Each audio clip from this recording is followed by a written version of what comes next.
kita menuju ke laut. Ke laut apa tadi nah? Mediterania ya, laut Mediterania, masih di kota Haifa kah? Ya, pemandangannya bagus banget. Iya, masih berada di Israel kita ya, masih di Israel nih.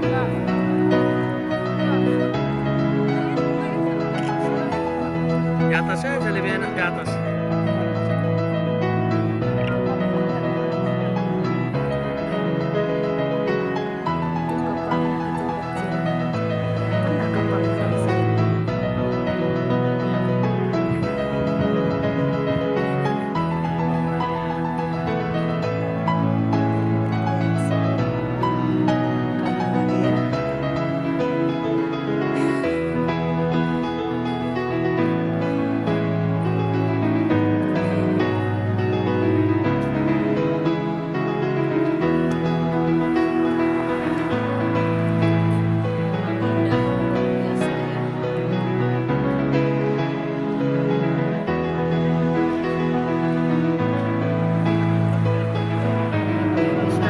Israel terus ya. Dari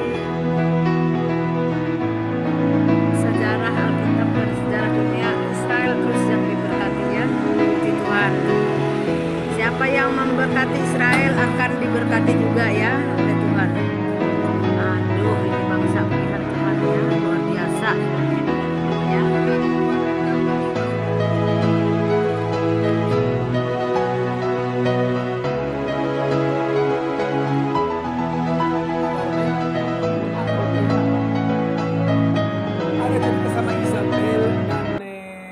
Maaf, sama Raja Daud sebelum jadi raja dan Abigail. Tahu ceritanya? Tahu.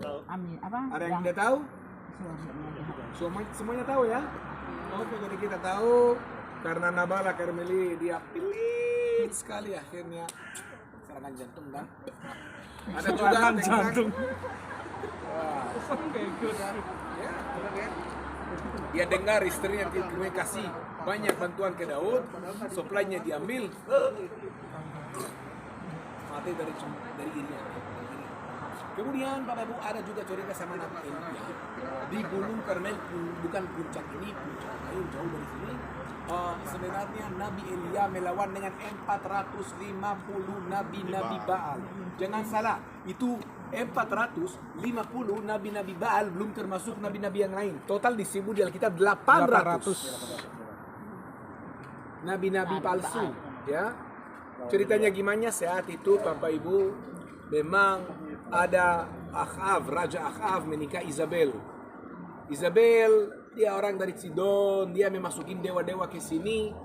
Pelan-pelan orang Israel juga mulai menyembah dewa-dewa. Saat itu Nabi Elia pertama dia datang kepada Akhab dan komplain, apa itu? Kenapa kamu kasih mereka menyembah dewa-dewa? Harus dikembalikan. Tapi dia tidak mau dengar. Mungkin istrinya cantik, ya tutup matanya, siapa tahu. Tapi memang dia tidak dengar. Tuhan kasih hukuman. Dia berhenti hujan. Berapa lama? 3,5 tahun. Nah, kita harus mengerti. Kita sudah mengerti ini tanah yang kurang air. Kalau 3,5 tahun tidak ada hujan di sini, ada kelaparan. Orang lapar. Sesudah 3,5 tahun lewat, memang Raja Akhab minta dari Nabi Elia maaf dan untuk hujannya akan dikembalikan. Tapi tidak mungkin dia akan minta maaf langsung diampuni oleh Tuhan menurut Nabi Elia. Kenapa? Yang masuk gampang, keluar gampang. Ya, yang cepat masuk cepat keluar. Maksudnya begini, Nabi Elia dia mau mengerti sebelum Tuhan akan mengampuni, sebelum akan dikembalikan hujan. Dia pintar, dia mengerti bangsa Israel. Mereka dulu harus mengerti sendiri di mana mereka salah. Karena mungkin langsung mereka minta maaf dan hujannya akan dikembalikan. Mungkin mereka akan lupa atau tidak mengerti kenapa hujannya berhenti. Dulu bangsa Israel harus mengerti di mana mereka salah. Karena itu dia panggil semua nabi-nabi palsu.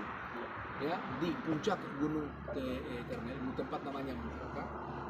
Sekarang kami panggil Musaka. Dan di situ Nabi Elia siapkan 12 batu. ya seperti 12 suku, dua-duanya taruh korban, dan dia lakukan sesuatu yang memang terbalik dari logika, dari akal. Dia taruh air. Dia taruh air atas korbannya karena korban yang diterima itu korban yang akan dibakar. Dan kita pasti sudah tahu ceritanya pada waktu nabi-nabi Baal mereka coba menari, teriak, dan dia teasing, coba teriak lebih keras mungkin Tuhan tidak dengarmu, ya. Tidak ada apa yang terjadi. Nabi Elia taruh air atas korbannya, dan walaupun air ditaruh, Api dibakar dan diterima oleh Tuhan. Bangsa Israel langsung mengerti dan lari atas semua nabi-nabi palsu di anak ke sungai Kishon, bunuh mereka di situ. Baru memang Nabi Elia ya, dia kirim pembantunya dan hujan turun. dikembalikan. Nah, menurut tradisi, karena kita tahu satu dari Alkitab, Nabi Elia tinggal di Gurun Judea dan juga di Karmel. Sebagian waktunya adalah di Karmel. Menurut tradisi ada gua di dalam, yang di gua itu Nabi Elia tinggal. Wow. Rumahnya Nabi Elia. Satu lagi, itu bukan hanya itu bukan dipercaya hanya sebagai rumah Nabi Elia, tapi juga sebagai tempat di mana Bunda Maria, Yusuf dan Yesus istirahat pada waktu kembali dari Mesir ke Nazaret. Wow. Nah, abad ke-12 ada ordo yang diciptakan di sini, lahir di sini, namanya Ordo Karmelit. Ordo Karmelit mungkin sedikit bajunya mirip Fransiskan, tapi mereka beda. Mereka percaya dan mau hidup seperti Nabi Elia. Menurut mereka Nabi Elia itu contoh untuk biarawan yang terbaik. Mereka mau hidup seperti Nabi Elia di Karmel. Abad ke-12 ada biara, bukan di sini, dihancurkan oleh Romawi dan kemudian dibangun di sini. Jadi dari zaman Ottoman ada di sini gereja, sebentar lagi kita akan lihat dan masuk. Dan sesudah kita masuk, coba lihat di atas, ada di depan kita akan buah, di atas ada lukisan-lukisan luar biasa dengan cerita-cerita dengan Nabi Elia, hidupnya Nabi Elia dan 4 rasul, dan banyak lukis luar biasa di atas biara. Dan sebelum kita masuk, saya mau tambahan tentang monumen ini. Ya, biasanya orang tidak dengar apa itu monumen ini.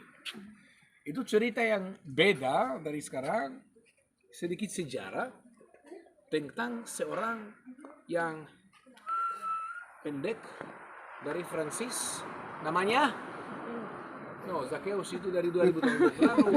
Kita bicara sama Ottoman. Napoleon. Siapa bilang Napoleon? Siapa bilang Napoleon pertama? Pendeta Winston. Itu sudah 1000 kali ke sini. Tidak dihitung ya.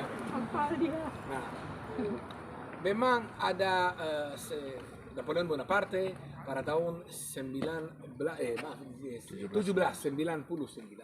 dia mau menguasai di sini. Masuk dari Prancis ke Egypt, Mesir. Dari Mesir dia menguasai tanah ini. By the way, kenapa dia mau menguasai tanah ini? Setelah Maris. Kenapa dia mau menguasai tanah ini? Napoleon Bonaparte. Apa dia cari di sini? Dia cari kunape. Kita sudah dengar ceritanya. Kunape. Hari pertama kita dengar ceritanya. Karena ini 3 daerah penting. Jembatan di antara 3 benua. Dia juga mau menguasai jembatan ini. Apa? Ya, ini laut Mediterania, laut Timur Tengah. Dia mau masuk dari Mesir. Awalnya dia punya sukses, dia punya tentara, Miriam, Serdaro. Dia masuk dari pintu Mesir di Yope, dia punya sukses. Dia berhasil menguasai, bunuh orang di situ, masuk ke sini. Tapi di sini dia punya beberapa ratus Serdaro yang sakit malaria. Jadi tinggalkan mereka di biara, lalu dia lanjut ke kota Ako. Tapi nanti dari tempat Bahai, kita akan mengarah ke sana dan kita akan lihat seperti pelabuhan kecil, jauh-jauh. Itu kota Ako. Oke? Di kota Ako ada satu, saya kurang pikir itu kurang benar bilang wali kota, karena itu seperti gubernur provinsi di situ ya, zaman Ottoman. Karena cara mereka provinsi sedikit beda dari sekarang. Ada satu raja ya, provinsi itu namanya El Hakem Basha El Jazar. Dia punya nickname seperti butcher, tukang daging. Kenapa? Banyak takut dari dia. Dia bisa pergi di jalan dia kok sama Serdado, dia lihat orang yang dia tidak suka, potong telinga dia. Dia punya masalah sama orang atau orang tidak disuka, dia orang lihat orang yang tidak disuka, potong hidungnya, ambil mata dia. Butcher, nickname dia Butcher. Tapi dia juga sangat jahat tapi pintar.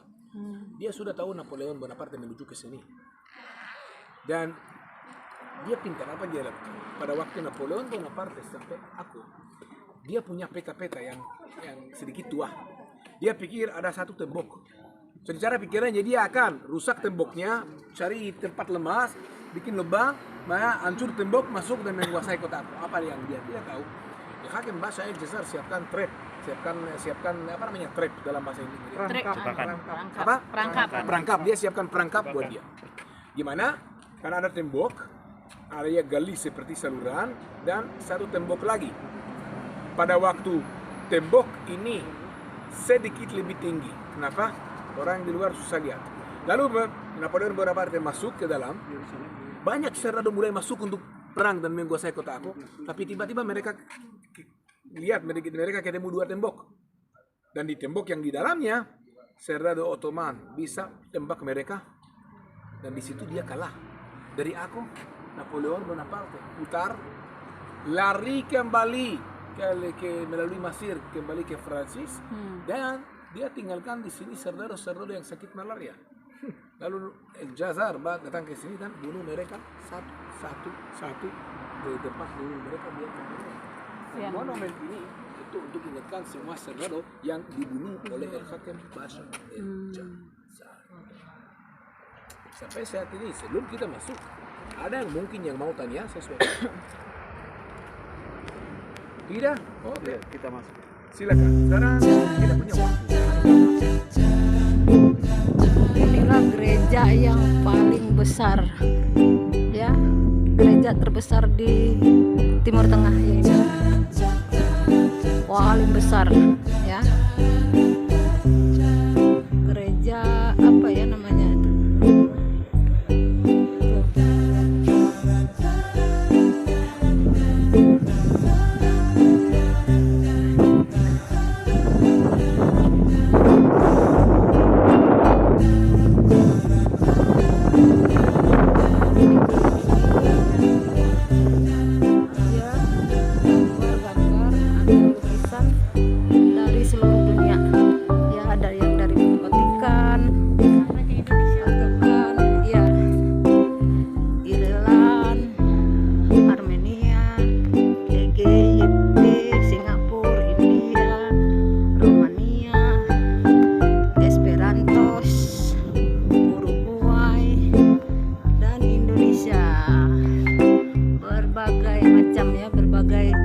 Gaya kostumnya, ya. Kalau dari Indonesia kostum Maria dari kebaya, ya. Makedonia, Slovenia, masih banyak lagi dari seluruh dunia, ya. Ini gereja yang paling terbesar di Asia, di Timur Tengah, ya. Sungguh luar biasa.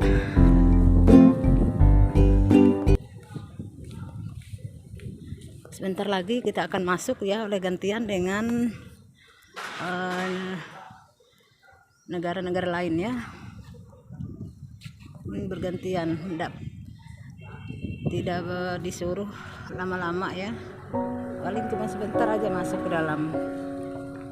Ukraina, Filipina, fotonya dikelilingi oleh gambar atau ukiran, ya, dari seluruh dunia.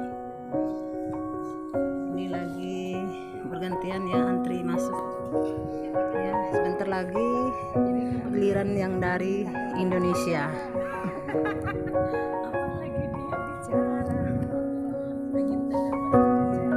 Natalin, ya, yang mempunyai PT Purogo, ya, tempat kami mendaftar kalau mau ke luar negeri. Itu orangnya cantik, baju hitam, ya.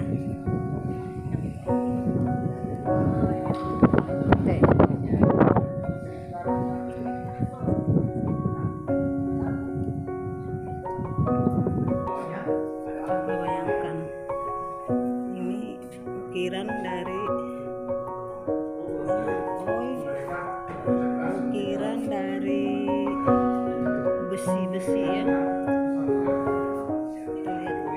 pintunya. Ya. Tinggi sekali.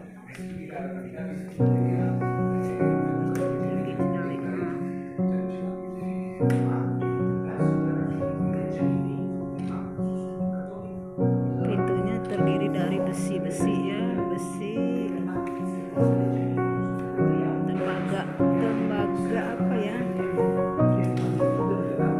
Batu, besi kelihatannya ya.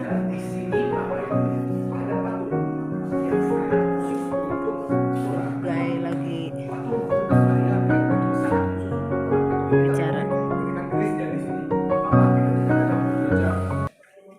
Kalau kita mengunjungi gereja-gereja, selalu Bunda Maria, di patung Bunda Maria digambarkan seperti ibu, dia sudah ibu. Tapi pada waktu sebenarnya Maria di sini yang kita cerita dia ada di sini budaya mereka menikah dulu umur berapa? 16, 17 mereka sudah menikah. Nah kita tahu ya Yusuf dia pasti sedikit lebih tua ya. Tapi juga walaupun bilang lebih tua bersama Maria pasti umur 17, 16 ya, 18. Dia masih muda. Dan di situ ada patung Bunda Maria yang namanya patung Bunda Maria dari Nazaret. Dan lihat mukanya. Kita mulai masuk ya, tapi dilarang berbicara. Salam.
Kita mulai masuk ke gereja Stella Maris Monastery ya.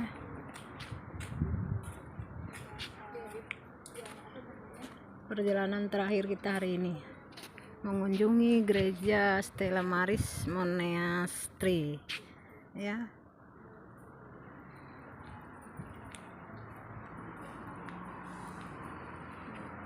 Kita mulai masuk. Pastor. Arsitektur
Kita berada di dalam gereja Santo Yusuf.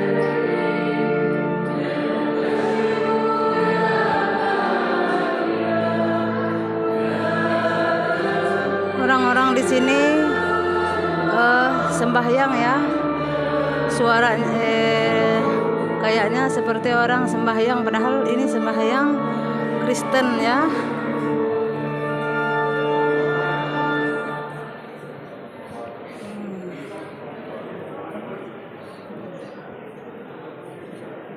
Kita sambil turun ke bawah. Gerejanya sungguh luar biasa.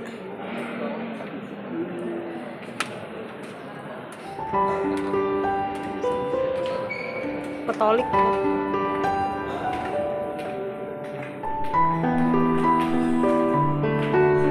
Ada apa lagi di bawahnya sini, kita mau lihat.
Ini kami berada di bawah tanah ya, bangunan di bawah tanah, merupakan ada reruntuhan rumah Yusuf.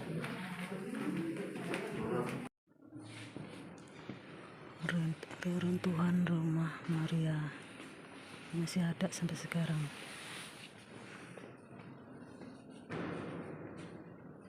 Di sini nggak boleh ngomong, nggak boleh besar-besar ngomong, makanya harus bisik-bisik.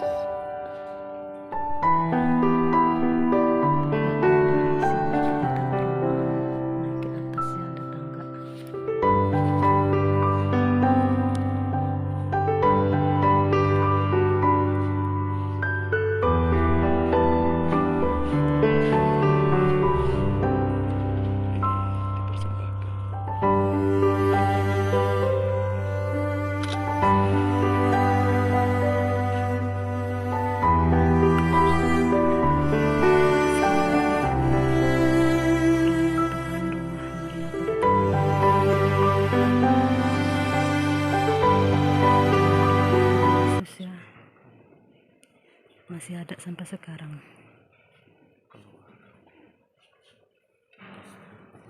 Ini kami sudah ada di atas air Danau Galilea ya, di atas kapal Petrus. Nah, mereka di sini ya, duplikat kapal Petrus. Ya, nih.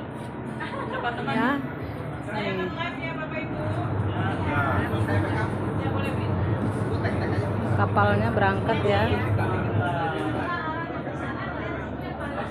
Tek dong Bu.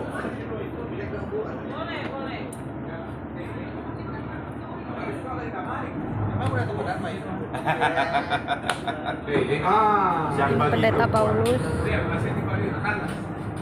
Saudara-saudari, kita di sini ada ibadah sebentar, tapi sebelumnya kita akan tarik bendera Indonesia sama bendera Israel bersama. Danau Galilea dikelilingi perbukitan ya. Nah, coba lihat, kita keliling ya. Sukacitamu mengalir dalamku. Oh yes, yes, Keliling semua gunung-gunung ya, perbukitan dikelilingi ya oleh bukit-bukit ya, Danau Galilea ini. Ku